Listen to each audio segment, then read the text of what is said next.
Now let's move to the main phase. We already have several characters and other permanents on the board. In the left lane, I've placed my swordsman, a small creature that can upgrade into a stronger swordsmaster using the Rise ability. On my side, I also control a consecrated monk, a defender with block 4, and 2 archers positioned in the back row. My strongest creature is a 5 attack 4 health griffin with initiative 7. It can only be blocked by flying units or those with Skyguard.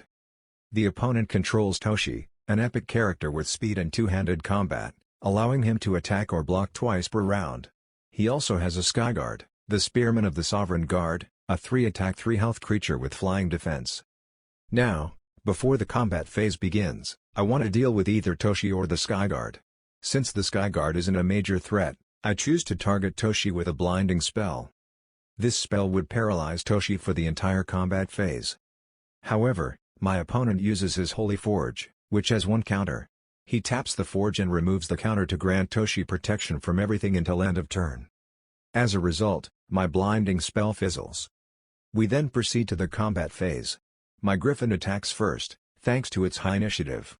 My opponent blocks with the Skyguard, which deals 3 damage to the Griffin and dies from the 5 damage in return. Next up is Toshi, with initiative 5.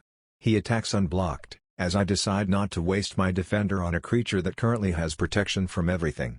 Toshi deals 6 damage to me. I hold back my swordsman this turn, saving it for a better opportunity. That concludes the combat phase. In the final phase, my opponent attempts to cast an exile spell on my Griffin. I have no counters on my Holy Forge, but I do have a Cape of Protection in play. I turn the cape to give my Griffin protection from everything until end of turn. The opponent's exile spell fizzles. Then, the opponent tries to cast another exile, this time targeting my swordsman. In response, I activate the swordsman's Rise ability at instant speed, upgrading him to a swordsmaster. Since the swordsman must be turned and sent to the graveyard as part of the upgrade, the exile loses its target and fizzles as well.